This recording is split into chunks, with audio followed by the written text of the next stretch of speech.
বছৰ জানুৱাৰী মাহত আমি অসমত এটা নতুন প্ৰয়োগ কৰিছিলোঁ। সেয়া হৈছে চৰকাৰী কৰ্মচাৰীৰ বদলি। এই বদলিৰ যিটো প্ৰক্ৰিয়া তাক অধিক স্বচ্ছ কৰা আৰু কৰ্মচাৰীসকলে কোনো কাৰ্যালয়লৈ নহাকৈ নিজৰ কৰ্মভূমিৰ পৰাই নিজে বিচৰা জিলাখনলৈ যোৱাৰ বাবে এটা সহজ আৰু সৰল প্ৰক্ৰিয়া। স্বাগত সতীৰ্থ যিটো আজি আমি পৰ্টেল মুকলি কৰিছোঁ, এই পৰ্টেলটোত প্ৰথমতে যিসকল চৰকাৰী কৰ্মচাৰীয়ে নিজ কৰ্মভূমিৰ পৰা আন এখন কৰ্মভূমিলৈ যাব বিচাৰে তেওঁলোকে নিজৰ নাম পোনপ্ৰথমে পঞ্জীয়ন কৰে। পঞ্জীয়ন কৰাৰ পিছত যেতিয়া সকলোৱে পঞ্জীয়ন কৰে, কোনে ক'ত যাব বিচাৰিছে পঞ্জীয়নৰ সময়ত তেখেতসকলে 5খন জিলাৰ নাম আগবঢ়ায়। যদি এজন কৰ্মচাৰী বৰাক উপত্যকাত কাম কৰি আছে, ব্ৰহ্মপুত্ৰ উপত্যকাৰ তেওঁ 5খন জিলাৰ নাম দিব। যেতিয়া স্ক্ৰীনত এই পঞ্জীয়নভুক্ত কৰা সকলোৰে 5খন জিলাৰ পচন্দ আহি পৰে আৰু প্ৰত্যক্ষ কৰি ট্ৰান্সফাৰ নহ'লেও যদি 3জন বা 4জন বা 5জন লগ লাগিলে এই চেইনটো কমপ্লিট হয়, তেনেকৈও আমি আবেদন কৰাৰ লগে লগে কম্পিউটাৰৰ জৰিয়তে তাক এটা ছিষ্টেমেটিক প্ৰচেছৰ জৰিয়তে কেণ্ডিডেটজনৰ সন্মুখলৈকে আহে যে আপুনি 5খন জিলা বিচাৰিছিলে, 5খন জিলাৰ 5 নম্বৰ জিলাখন আপোনাৰ বাবে উপলব্ধ বা 1 নম্বৰ জিলাখন আপোনালোকৰ বাবে উপলব্ধ। আৰু যেতিয়াই তেওঁ কনচেণ্ট দিব তেতিয়াই আমাৰ হেড অফ দ্য ডিপাৰ্টমেণ্টৰ সন্মুখলৈকে আহি পৰে যে এই 2জন ব্যক্তি বা এই চেইনটোক আমি অনুমোদন দিব লাগে যাতে স্বাগত সতীৰ্থ পৰ্টেলে ট্ৰান্সফাৰ অৰ্ডাৰ জেনেৰেট কৰিব পাৰে। এই প্ৰক্ৰিয়াটো সাধাৰণতে অসমৰ বাহিৰে ভাৰতৰ কোনো ৰাজ্যই এতিয়ালৈকে গ্ৰহণ কৰা নাই আৰু এই যিটো পদক্ষেপ চৰকাৰী কৰ্মচাৰীৰ মাজত ট্ৰান্সফাৰৰ ক্ষেত্ৰত স্বচ্ছতা, এই পদক্ষেপটোৱে বহু সহায় কৰে। চৰকাৰী বিষয়া কৰ্মচাৰী বিশেষকৈ আমাৰ ছেক্ৰেটেৰিয়েট বা ডাইৰেক্টৰেটত most of the time transfer বিচৰা কৰ্মচাৰী তেওঁলোকৰ পিতৃ মাতৃ তেওঁলোকৰ বন্ধু বান্ধৱে কাৰ্যালয়টোত আহি বিভিন্নজনক হেঁচা প্ৰয়োগ কৰে, মাজৰ মানুহৰ সৃষ্টি হয় আৰু এই প্ৰক্ৰিয়াটোত কেতিয়াবা আহিবলগীয়াজন আহিব নোৱাৰে আৰু আহিব নলগাজন আহিব পাৰে আৰু আমাৰ ডিপাৰ্টমেণ্টতো অযথা নতুন নতুন ফাইলৰ প্ৰতিদিনে সৃষ্টি হয়। শিক্ষামন্ত্ৰী থাকোঁতে মই সৰ্বশিক্ষা অভিযানৰ শিক্ষকসকলৰ মাজত মিউচুৱেল ট্ৰান্সফাৰৰ প্ৰথম ব্যৱস্থা আৰম্ভ কৰিছিলোঁ। ব্যৱস্থাটো সফল আছিল, কিন্তু তাত সহজো আছিল কাৰণ তাত এজনে এপইণ্টিং অথৰিটি আৰু গোটেই ব্যৱস্থাটো এজন বিষয়াৰ হাতত কেন্দ্ৰীভুক্ত হৈ আছিল, অৰ্থাৎ মিছন ডিৰেক্টৰ সৰ্বশিক্ষা অভিযান। কিন্তু আমাৰ এই ব্যৱস্থাটোত আমাৰ গভৰ্ণমেণ্টত থকা 70তকৈও অধিক ডাইৰেক্টৰেট, জিলা বিষয়া, SP, district agriculture officer, directorate of agriculture, directorate of veterinary, directorate of health, বহুকেইটা 38 ডিপাৰ্টমেণ্ট আৰু more than 75 আমাৰ হেড অফ দ্য ডিপাৰ্টমেণ্ট বা ডাইৰেক্টৰেট জড়িত হৈ থাকে।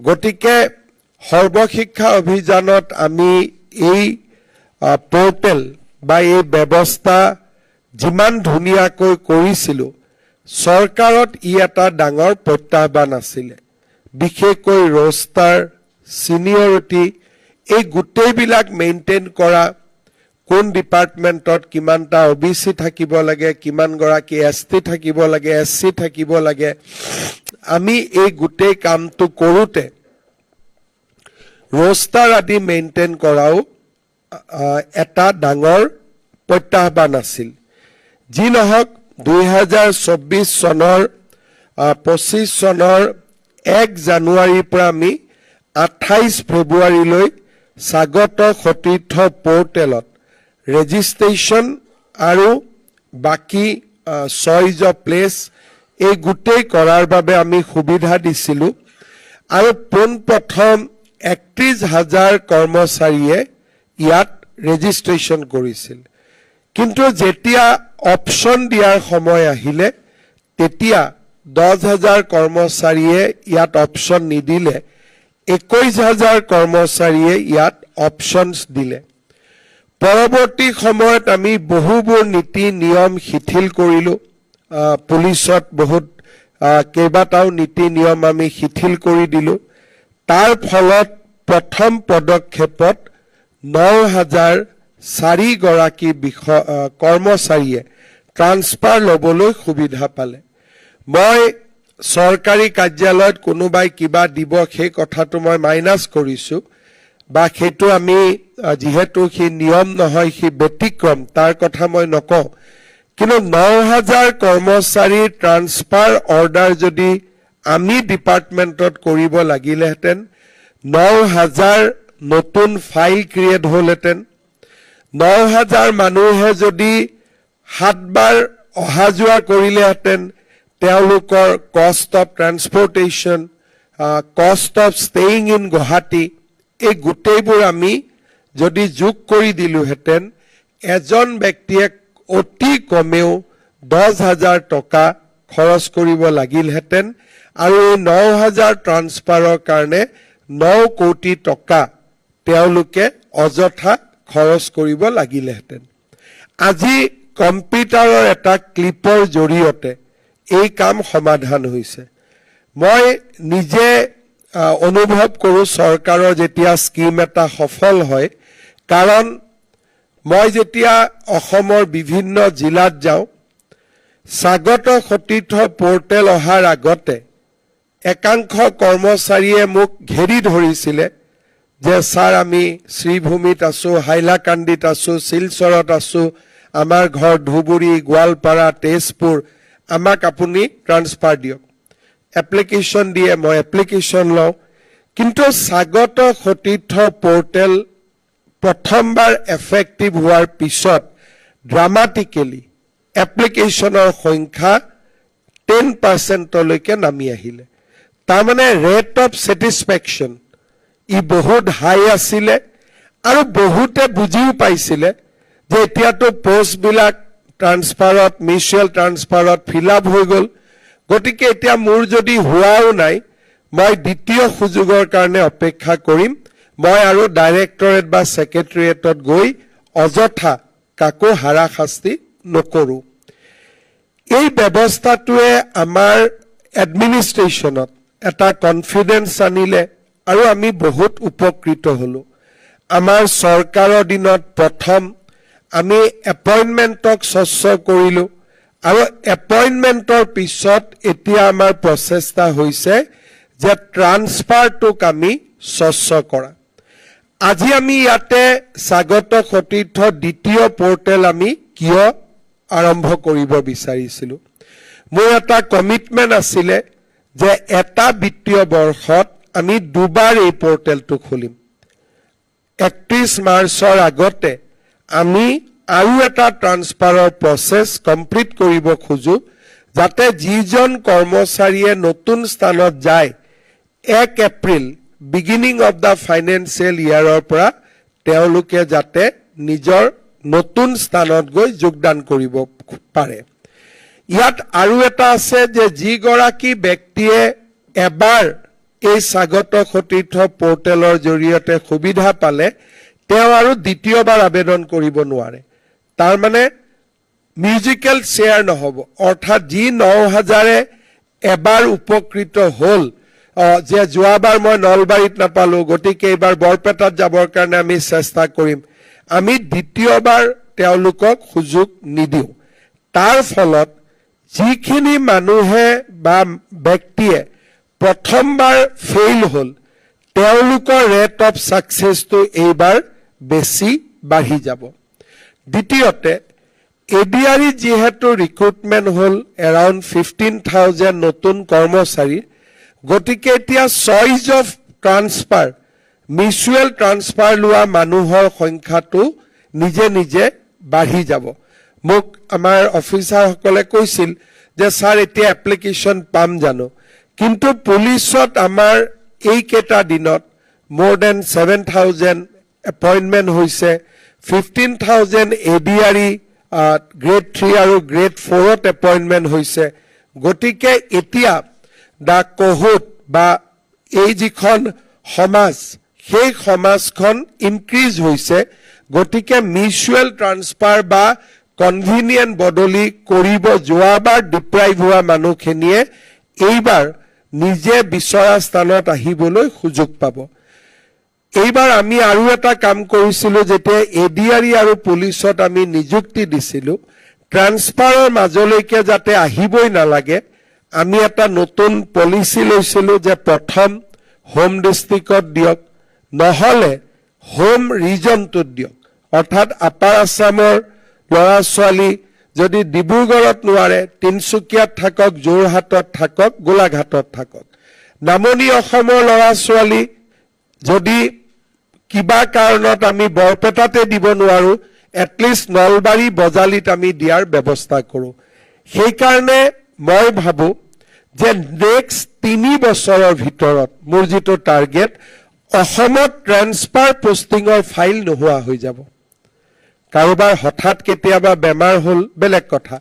আৰু এই সুবিধাটো যিহেতু গেজেটেড অফিচাৰৰ কাৰণে উপলব্ধ নহয়, আৰু তেওঁলোকৰ ট্ৰান্সফাৰ আমি সদায় পাব্লিক ইণ্টাৰেষ্টত কৰোঁ, তৃতীয় আৰু চতুৰ্থ শ্ৰেণী ট্ৰান্সফাৰ বিচৰা ব্যক্তিৰ সংখ্যা একেবাৰে নোহোৱা হৈ যাব within a period of 3 years। নোহোৱা, কিছুমানে ভাবিব যে আমাৰ কামটো হৈ গ'ল, আৰু কিছুমানে ভাবিব যে এতিয়া হাতত এপ্লিকেশ্যন লৈ গৈ লাভ নাই, আমাৰ যি হ'ব স্বাগত সতীৰ্থ পৰ্টেলত হ'ব। আমি অহা 2 বছৰ পিছত নটিফিকেশ্যনো দিম যে এতিয়া আৰু কোনেও, কাৰোবাৰ দেউতাকৰ কেঞ্চাৰ হৈছে, নিজৰ বেমাৰ হৈছে, এক্সট্ৰিম মেডিকেল গ্ৰাউণ্ডৰ বাদে মেনুৱেলি আৰু একো ট্ৰান্সফাৰ নহ'ব। সেই কথাটো কৈ দিয়াৰ লগে লগে বহু দিনৰ পৰা আমাৰ ডিপাৰ্টমেণ্টসমূহত, ডাইৰেক্টৰেটসমূহত চলি থকা এটা ব্যৱস্থাও নোহোৱা হ'ব, আৰু চৰকাৰী কৰ্মচাৰীৰ মনত যি ভয় সোমাই থাকে যে মই এনেকৈ কিবা কৰিলে মোক ট্ৰান্সফাৰ কৰি দিব, সেই ব্যৱস্থাবিলাকো নোহোৱা হৈ যাব। কিন্তু স্বাগত সতীৰ্থ পৰ্টেল থকাৰ পিছতো চৰকাৰত ৰাজহুৱা স্বাৰ্থৰ খাতিৰত যদি আমি কিবা ট্ৰান্সফাৰ কৰিব লাগে, সেই ব্যৱস্থাটো সদায় মুকলি হৈ থাকিব। কাৰণ আজি আমাৰ কাজিৰঙাত 10জন ফৰেষ্ট গাৰ্ড আছে, কিন্তু তাতে যদি চোৰাং চিকাৰ হয়, আমি 20জন ফৰেষ্ট গাৰ্ড পঠাব লাগিব তাতে। ৰাজহুৱা স্বাৰ্থ হোৱাৰ লগে লগে তেতিয়া এই নিয়মবিলাক বেকফুটত যাব আৰু পাব্লিক ইণ্টাৰেষ্টটো ফ্ৰণ্ট ফুটত আহিব। যদি ৰাজ্যখন যেনেকৈ আমি বিচাৰোঁ তেনেকেই চলি থাকে, অৰ্থাৎ ষ্টেটাছ কো, তেতিয়াহ'লে পাব্লিক ইণ্টাৰেষ্টৰ প্ৰয়োজন নাথাকে। কিন্তু যদি ক'ৰবাত ল এণ্ড অৰ্ডাৰ হয়, ডিফিকাল্টিজ হয়, বানপানী হয়, ৰিলিফ ৰিহেবিলিটেশ্যনৰ কথা আহে, তেতিয়া আমি ৰাজহুৱা স্বাৰ্থৰ খাতিৰত আমি নিশ্চিতভাৱে ট্ৰান্সফাৰ কৰিব পাৰিম। যোৱাবাৰ আমি 1 জানুৱাৰীত প্ৰচেছটো আৰম্ভ কৰিছিলোঁ আৰু 7 জুনত ইয়াক আমি শেষ কৰিছিলোঁ। আৰু ই ভাৰতৰ ভিতৰতে এটা প্ৰশংসনীয় পদক্ষেপ হোৱাৰ বাবে এই গোটেই স্বাগত সতীৰ্থ পৰ্টেলৰ পিছত থকা সাধাৰণ প্ৰশাসন বিভাগৰ দায়িত্বপ্ৰাপ্ত বিষয়াসকলক আমি কৰ্মশ্ৰী সন্মানেৰে সন্মানিত কৰিছিলোঁ। কাৰণ দিছ ৱাজ এ ইউনিক এক্সপিৰিয়েঞ্চ, এইটো ক'তো কেতিয়াও হোৱা নাই। এইবাৰ মই ডিপাৰ্টমেণ্টক আৰু এটা প্ৰত্যাহ্বান দিব খুজিছোঁ। আমি টাৰ্গেট কৰিব লাগে যে গোটেই কামটো 7 মাৰ্চৰ আগত যাতে হৈ যায়। আৰু ইলেকশ্যন কমিশ্যন অফ ইণ্ডিয়াকো আমি জনাব লাগে যে যদি মডেল কোড অফ কণ্ডাক্ট আহেও এই কামটোত যাতে আমি এক্সেমশ্যন পাওঁ, বিকজ এইটো কোনো পলিটিকেল নহয়, ইট ইজ এটা ট্ৰান্সপাৰেণ্ট ব্যৱস্থা এটা, আৰু আমি before code of conduct we have started the process. মুখ্য সচিব ডাঙৰীয়াক মই অনুৰোধ কৰিম যাতে ইলেকশ্যন কমিশ্যনৰ পৰা এটা এক্সেমশ্যন ল'বলৈ চেষ্টা কৰে যে যদি কিবা কাৰণত 7 মাৰ্চৰ আগতে নিৰ্বাচন ঘোষণা হয়, যোৱাবাৰ 27 ফেব্ৰুৱাৰীত হৈছিলে, আমি যাতে এই কামটো তথাপিতো কৰিব পাৰোঁ, বিকজ ইয়াত নাথিং পলিটিকেল আৰু the process has started mass before. আৰু যদি কিবা কাৰণত কমিশ্যনে অনুমোদন নিদিয়ে তেতিয়া আমি ব্যৱস্থাখিনি কৰি থ'ব পাৰিম, ইলেকশ্যনৰ পিছতে তাক এফেক্ট দিব পাৰিম। কিন্তু আমি যদি 7 মাৰ্চ, মই কিয় কৈছোঁ আজি আমি 2 তাৰিখ 4-5 দিন বুজোতে লাগিব, টাইমলাইনটো এনেকৈ কৰিব লাগে যে we should give this time only 15 days time. কাৰণ এতিয়া সকলোৱে জানে, ছিষ্টেমটো বুজি পায়, পেপাৰ টিভিত ভাল কৰি এডভাৰটাইজ দিয়ক যে লাষ্ট ডেট 15 days।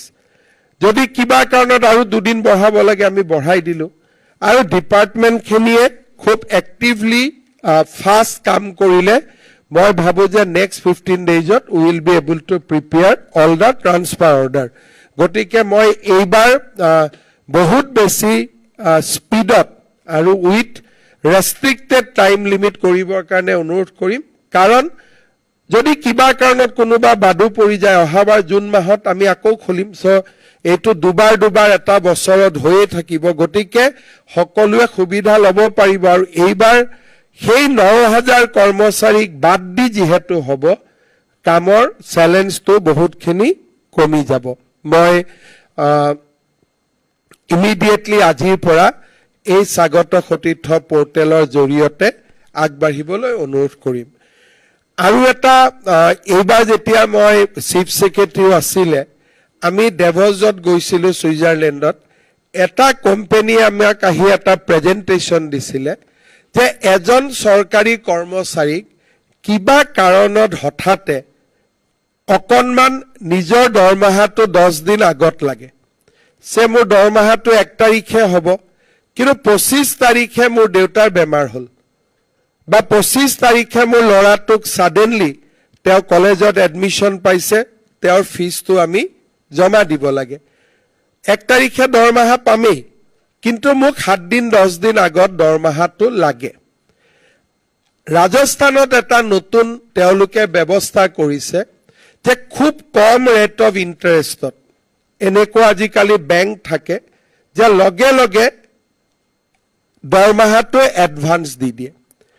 তাৰপিছত দৰমহাটো আপুনি 1000 কৰিও ঘূৰাই দিব পাৰিব, বা একেলগেও ঘূৰাই দিব পাৰিব। 20 তাৰিখে মই দৰমহাটো আগতে লৈ ল'লোঁ, 1 তাৰিখে দৰমহা পালোঁ, I can return the entire money. Then rate of interest will be count only on 15 days. কিন্তু মই ল'লোঁ হয়, কিন্তু একেলগে ঘূৰাই দিলে মই অহা মাহটো কেনেকৈ চলিম? চ' মই ষ্টেগাৰ কৰি ঘূৰাই দিম in a period of 1 year. ইয়াতে বেংকে যি লোন চাৰ্জ কৰে সেইটো লোন নহয়, চৰকাৰৰ লগত আমি নেগোচিয়েট কৰিম, খুব কম ৰেট অফ ইণ্টাৰেষ্ট হ'ব, মেবি 1%, যে আমি 15 দিনৰ কাৰণে ধাৰ লৈছোঁ, তো rate of interest will be just 1%। কিন্তু এবছৰলৈকে টকাটো লাহে লাহে ঘূৰাই দিম, তেতিয়া হয়তো ৰেট অফ ইণ্টাৰেষ্টটো অলপ বেছি হ'ব। মই ফাইনেন্স ডিপাৰ্টমেণ্টক অনুৰোধ কৰিম যে এটা ট্ৰান্সপাৰেণ্ট বিড প্ৰচেছৰ জৰিয়তে আমি এই সুবিধাটো চৰকাৰী কৰ্মচাৰীসকলক দিব লাগে। কাৰণ মই দেখিছোঁ আৰু আমি নিজেও এইবিলাক এক্সপিৰিয়েঞ্চ কৰিছোঁ। আমাৰ দেউতাহঁতে চৰকাৰত কাম কৰিছিলে, 1 তাৰিখে দৰমহা আহিব, কিন্তু টকাটো 20 তাৰিখে লাগে দাদাক হোষ্টেলত দিবৰ কাৰণে, কাৰোবাৰ ওচৰত হাত পাতিব লাগে। এই যে হাত পাতিলে মানুহৰ মাজত অব্লিগেশ্যনৰ সৃষ্টি হয় যে তোমাক মই বিপদৰ সময়ত টকাটো ধাৰ দিছিলো সো তুমি এই কামটো মোৰ কৰি দিয়া লিগেল হক ইলিগেল হক আৰু যেতিয়া মানুহৰ মনত অব্লিগেশ্যন থাকে তেতিয়া হলে মানুহৰ এটো সহজাত প্ৰবৃত্তি মানুহজনে যাতে যেতিয়া হি মানসিকভাৱে হেঁচা দিয়ে তেতিয়া কিবা নহয় কিবা আমি ৰাস্তা উলিয়াব চেষ্টা কৰো যে মানুহজনক আমি কেনেকে সহায় কৰিব পাৰো আৰু তেনেকুৱা সৰু সৰু অব্লিগেশ্যন আমি মানাৰ কাৰণে কেতিয়াবা চাকৰি জীৱনত আমাৰ বহুত অসুবিধাও আহি পৰে সেই কাৰণে মই স্যালাৰি এডভান্স লব পৰা আৰু ইনষ্টলমেন্টত ৰিটাৰ্ণ দিব পৰা বা এতে গো ৰিটাৰ্ণ দিব পৰা এই স্কিমটো ইমপ্লিমেন্ট কৰাৰ কাৰণে অনুৰোধ কৰিম আৰু মোক যেটো ডেভছত প্ৰেজেন্টেশন দিছিলে Rajasthan is already implemented the process আৰু লাষ্ট ইয়াৰ তেওঁলোকে 300 কোটি টকা এনেকে সৰকাৰি কৰ্মচাৰীয়ে এডভান্স ড্ৰ কৰিছে ঘূৰাই দিছে ড্ৰ কৰিছে ঘূৰাই দিছে the transaction was up to 300 crore আমাৰ কৰ্মচাৰী কম আছে আমাৰ ইমান নহব but at least বিপদৰ সময়ত this will be a instrument যত নেকি সৰকাৰি কৰ্মচাৰীয়ে ইয়াক ব্যৱহাৰ কৰিব পাৰিব সো এটো মোৰ আৰু এটা সাজেশন যাতে আমি ইমপ্লিমেন্ট কৰিব পাৰো